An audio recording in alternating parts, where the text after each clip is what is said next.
It's lovely living here. I do my own thing and go out with friends. My independence is very important to me. Well, you're never on your own. There's always somebody around you, you know, you can talk to. Like family kept me. Yeah, we have fun. I lived here for about nearly 25 years in November. I love it here. The carers are great, and the clients are very respectful. I'm very respectful to them. That's why this our community is very good, because it's not too far away from help, but you don't need it all the time, so you've got freedom at the same time. What this sort of organisation does for a family is that it enables it to be a family in the normal sense of the word. I like the way that it's heading. I like the how the focus is on the residents and encouraging their independence and getting them out doing stuff.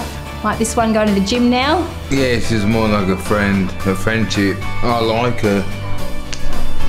Give me $50 later. Okay, you're on. What's okay about living here? Yeah.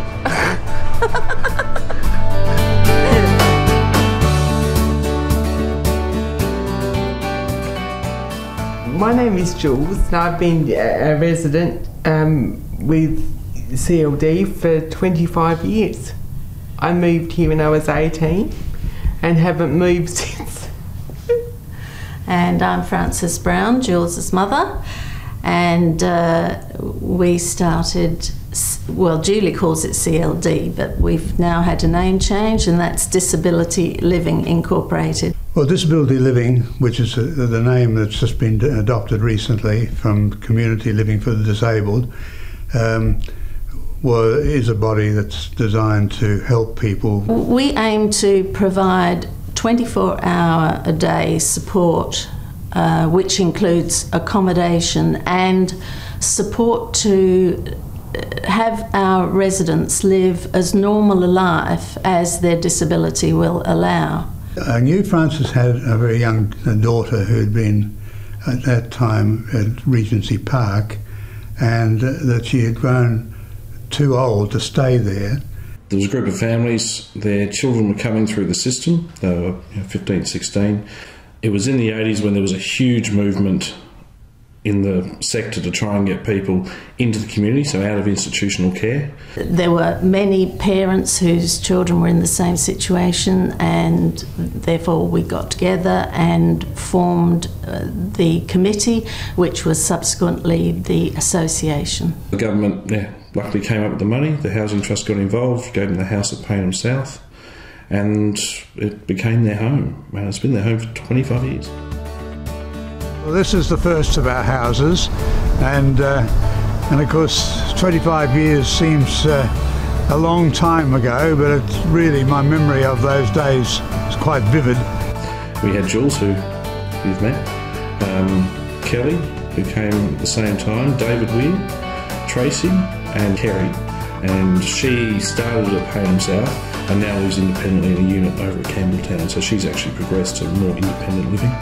They, a bit like brothers and sisters, they all love each other dearly.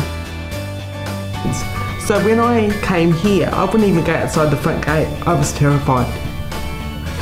So for me to actually go out now, and every time I go to the gate, I think I didn't want to do this so many years ago, because I was only 18 or 19 when I came here, and I didn't have as much self-confidence and get up and go as I've got now. It's just like any other house. You have your disagreements because you're living so close to, one another, so you're more or less in each other, with each other all the time. But through it all, we're quite good friends, and everything. We are welcome as a family, and it gives both parents and residents the opportunity to live their lives independently, so that Julie can have a life of her own that is private to her. I spend time with the residents. I'm just focusing on, who they are as people. I see people who have massive barriers, massive conflicts and hurdles to overcome. who take it in their stride. We'd had some frustrations in not being able to get enough housing for some of the people that were available for us to look after, and the suggestion was made, why don't we build our own? Windsor Gardens was built specifically for people with high physical needs. Most of the clients there are wheelchair bound. It was driven once again out of need in the area of people with acquired brain injury. We finished the construction in 2004. The concept we started in 2002. Traditional models of care, unfortunately, sometimes come with a feeling of control. When people think of care, they think of the physical assistance to undertake the tasks that you can't do because of your disability. What we try and do is not so much take that control care, but a more of a facilitation that gives people the opportunity to achieve their best. Can you make the circles bigger so that you start to move the muscle? Well, he gets up in the morning and has a shower and comes out and has breakfast, eggs and bacon or porridge or whatever he might have, and muesli. Yeah. They have whatever they like to have, and then whatever's happening. Sometimes they go out, movies, drives, bowling, whatever it might be, people's places for lunch sometimes. Very rewarding in that, put a smile on the guys' faces every day and help them where we can, and that's our job, that's what we're here to do, and I think we will manage it quite nicely. Very lucky with Michelle. She's very easy to get along with. Enjoys the art and craft. I've taken her out a few times on art and craft, haven't we? Enjoyed that, and she's made a printed tablecloth. Remember that big tablecloth you've done? Yeah, she really enjoys that, and she's very good at it. Anything I can do, my carers help. Our major core business is supported accommodation, and that's supporting people in group living arrangements, and we then extend that to more of an individual support model as well, where we have people in units that don't get 24-hour support, but they have access to regular support to once again just meet the small areas where they have deficits and they need that support to live in the community.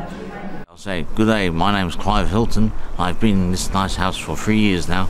I quite like it because it's got a big lounge and 2 bedrooms actually.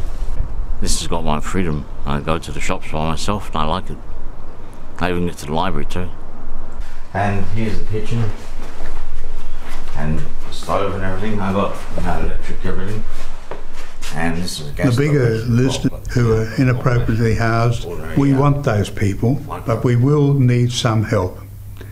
Now, the only place we can get that help at the present moment is with the help of the government.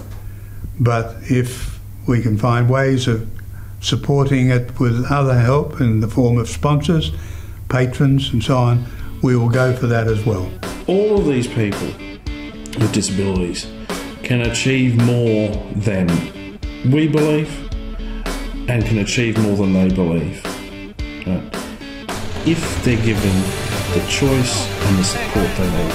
It's that simple. Yes, sometimes the support they need is very intensive.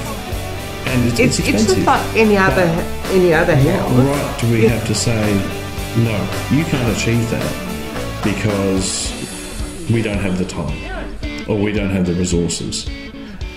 We need to find the resources. We need to find the time. And it's not just about financial resources to pay people, it's about volunteering, it's about people giving people with disability a chance and giving them a choice, real choices. They help me get real ready. choices to make a decision about how they want their life to be.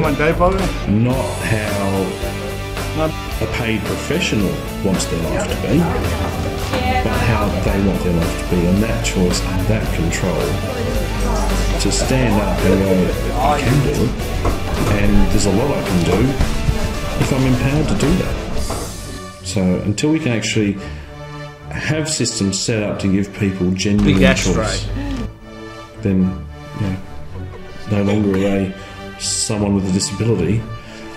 They're a community citizen who's making their choices in life.